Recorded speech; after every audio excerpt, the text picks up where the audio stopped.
It is that time of year once again. A new season of anime is upon us. The summer is looking bright, and we've got some new shows and some sequels to take a look at. And inevitably, there will be shows that I have missed, but these are the ones that have caught my attention at the moment. 5 sequels, 4 new shows. Without any further ado, let's get right into it. First show, Devil's a Part-Timer Season 2. We've all been waiting years for this one. Literal years. Close to a decade, unfortunately. This should have come out years ago, but man am I glad it's happening at all. I rewatched this earlier in the year to get it refreshed in my memory, and I'm really looking forward to seeing these characters and this world again. I know there are some reservations simply because I guess the light novels ended in a way that some people didn't like, but from what I have gathered is the thing that people didn't like. It wouldn't bother me at all, so I don't really think I'm going to have a problem with it. I certainly hope I don't. That would be really disappointing if after waiting so long this doesn't live up to expectations, but I hope it will. I have confidence. I believe, and I hope you do too. I don't know if this is going to adapt too much more of the source material. Like, if this is just one core, I can't imagine we're even going to get to the ending, but hopefully eventually we will, even if it takes a few more seasons. But man, am I psyched to watch this, and I hope you are too. The other sequels I'm genuinely not as huge on. Like, I'm going to watch them either because I'm like alright with the show or simply because, you know, I feel like I have an obligation, for better or for worse, to watch these sequels of shows that I have completed, even if I didn't really care for them. And a good example of that would be Classroom of the Elite Season 2. I really didn't care for Season 1, but I watched it, and now 5 years later, it's getting not just a second season, but at some point, it's getting a third season. And that in of itself is really weird, to see a show get 2 seasons announced at once. The only other time I can think of that happening was Shield Hero. But man, to get another season after 5 years is in of itself noteworthy, but that adds to it. And the other thing that adds to it is that apparently the first season did something or some things to kind of make it hard to do other seasons because of however it diverged from the source material, to the point where it was just conventional wisdom that this would never get another season, that it would either never get anything or it would need to be rebooted. And that turned out to be wrong. I have no idea how they're going to make it work because I don't know what the issues were, what the incongruities were between the first season and the source material, but I don't know, man. Like, I didn't hate the show 5 years ago, and of course it's not like super fresh in my memory at this point, but I never really got that much into it, so this is definitely an example of something where I personally am going to be kind of forcing my way through it. Maybe it'll surprise me, maybe because it might be somewhat different, then like maybe it'll be better. I don't know. I am trying to come up with reasons to be psyched for this, but I'm just not. I hope you are. And I hope I get more out of it than I did the first season, but personally, I'm not expecting too much. This is just here out of obligation. Similarly, Made in Abyss Season 2. I will probably get hate for not loving Made in Abyss, but in my defense, this is a very difficult show to watch because of the content and because of how disturbing it is, and it's hard to love kind of some of the stuff that they put on screen, personally. And we got more of that in the movie too, and like, the movie's fine, the show's fine, I don't hate them. It's just difficult. It's difficult to watch kind of the gruesome, disgusting things that are going on and be excited for more of it. And I fully expect more of it because we got more of that kind of content in the movie. So I don't know, man. Like, I know people love this show, and great if you do. I'm happy that you can accept and potentially like seeing some of the stuff that it shows, but I don't know, some of the stuff, like seeing people's arms get cut off and how some of the characters die or get transfigured. It's just, again, I will watch it. Hopefully I'll like it more. Like, I didn't hate anything before it. It's just, it's hard. It's hard to sit through. Maybe watching it weekly will be better because I didn't watch the first season weekly. I watched it in one go. Maybe it'll be easier to digest for me. But again, kind of just here for obligation because it's popular and I gotta talk about it rather than something I'm excited for.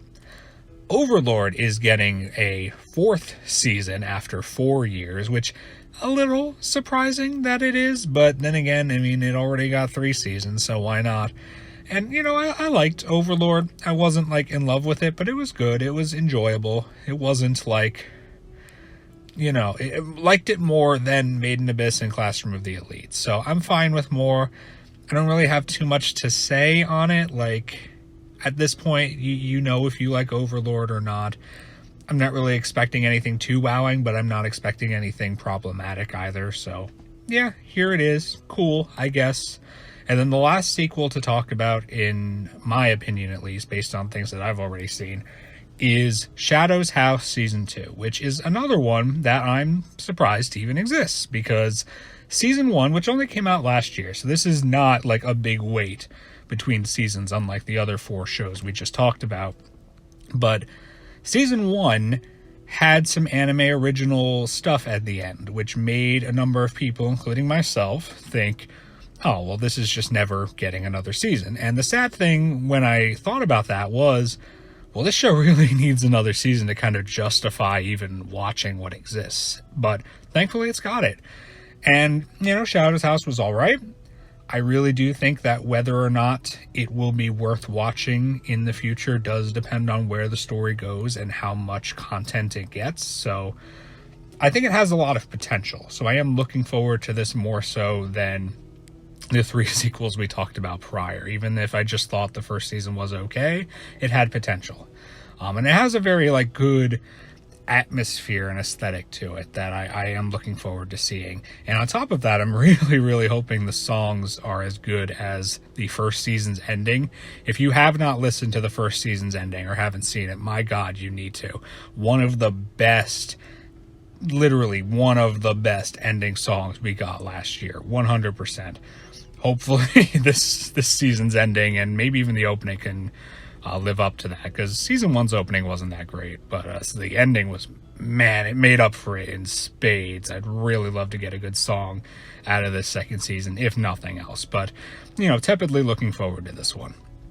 And with that, let's move on to the new shows. And I gotta be honest, like, looking through the seasonal chart, like, a lot of these shows, especially if they're originals, like, I feel like there's not a lot to go on for whatever reason. Like, the PVs aren't too detailed, the synopses aren't too detailed, and obviously if they're originals, like, you don't even have a source material and reception of that to go on. So there are definitely going to be shows, I think, that, like, end up being at least noteworthy, that I'm not going to talk about just because they haven't caught my attention with what exists for them currently. So we only have 4 that I want to talk about, and only one of them is an original. And we're going to start with that, Prima Doll. This is here because Key. And if you know me, you know I love Clanad, I love Canon, I love Planetarian, I love the movie adaptation for Air. You know, I love Key when Key is at its best. But that being said, Key has not always been at its best, especially recently. I think we all remember how Charlotte went, how Rewrite went. The Day I Became a God, I thought was okay. I know there are some people who really don't like that show. I thought it was fine, not amazing, but like a solid, okay show. But when Key messes up, they do mess up. When they hit it out of the park, boy, do they hit it out of the park. I really hope this is good. It being an original means it is in a similar space as like Angel Beats, Charlotte, and The Day I Became a God, meaning this isn't based on a visual novel. They could make one in the future based on it, like Angel Beats, who knows, but right now, we don't know anything about this beyond the synopsis and the PV. And basically, The main girls are going to be androids or android-like, working in a cafe, but they were originally built for war and are now trying to live out a peaceful life with that war, presumably in the past. And that's a good setup, because you can have the characters sort of deal with the trauma that they had to experience in the war and try to overcome it and adjust to a peaceful life. The PV kind of makes me wonder if that war will just be in the past or will start to reemerge in the present, because it's kind of hard to tell if the war scenes we see there are meant to be flashbacks or current stuff or both. We do see like some other androids that don't look as human-like, so I'm curious how it's handled. I am definitely curious, and I want to see Key make a good original show, but there's so little to go on, I don't know. I'm putting it here because I feel obligated to keep my eye on it, and I want to keep my eye on it because it does somewhat sound interesting based on what we have, but we're going to have to wait and see. Next up, this one is an adaptation, Lucifer and the Biscuit Hammer. Weird title, very weird synopsis, and I'm going to be honest with you, this is here because of its reputation. Because if this was not an adaptation, if this did not have, a decent amount of hype going into it because it's an adaptation of a popular source material, I probably wouldn't have put it on here, just because the synopsis really just sounds very confusing and kind of messy. And the PV we have, at least at the time of recording, really does not tell us much at all. And I don't know if that's something to be concerned about or not. But anyway, this is a shonen manga adaptation of a manga that came out in 2005 and ended in 2010. So this ended 12 years ago. So I'm surprised it's getting adapted at all. It's not that long, only like 60, 65-ish chapters if I remember right. So this might get a full adaptation. I don't think we know how many episodes this is. Even if it doesn't get it now, it might get it in the future. So that's a good sign if this does get completed, because it's not too long. But on the other hand, I don't know, it just sounds kind of all over the place to me. I hope that that's just, the synopsis not doing a good job and there being more than meets the eye with respect to this show.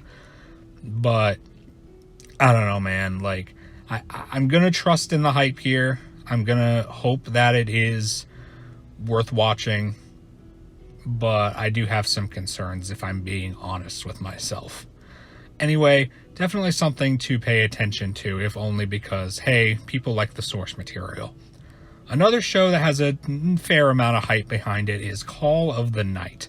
This is a vampire show where, like, the main guy starts to hang out with this vampire girl and, like, maybe gets turned into a vampire, possibly.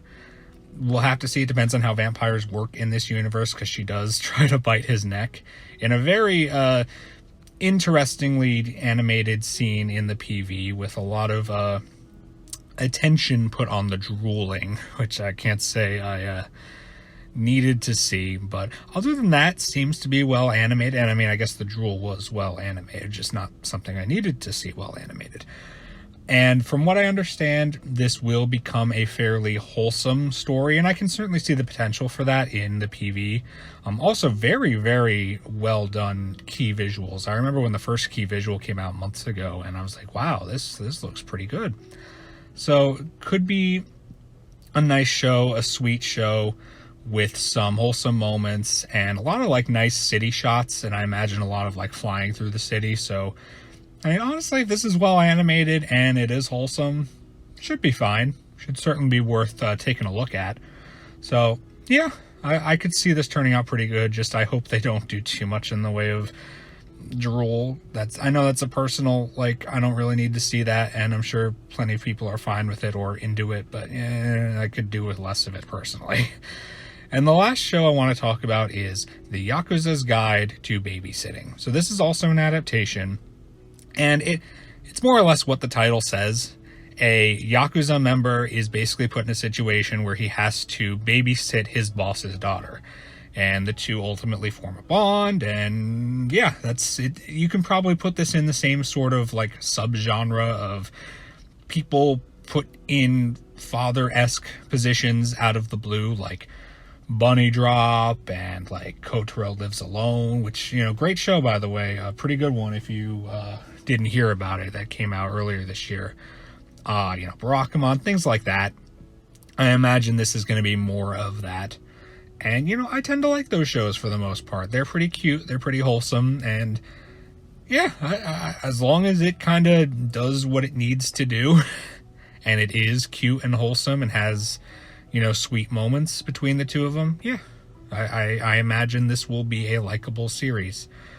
Not a whole lot to say, honestly. Like, that's the main reason it's here. I think it could be cute. And as long as it does like a decent job and has a decent level of quality, it'll probably be a pretty enjoyable time.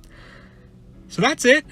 I feel like I should have more to talk about, but again, like, some of these shows, there's just so little to go on. Like, I could mention them and then have like nothing to say. Like, maybe Licorice Recoil or Licorice Recoil could be good. I have no idea. There's like nothing to go on for that show. And there's other series like that like I almost talked about, but I don't know what I could say. So if there's any show that I did not mention that you think is worth watching, especially if it's an original where, maybe it just didn't catch my eye, or maybe I just feel like there's not enough to go on, but you think there is, by all means, mention it in the comments. Or if there's an adaptation you think I'm missing out on, mention it in the comments. I'd love to find other shows that maybe didn't grab me when I read through them and looked at them, but are actually worth watching.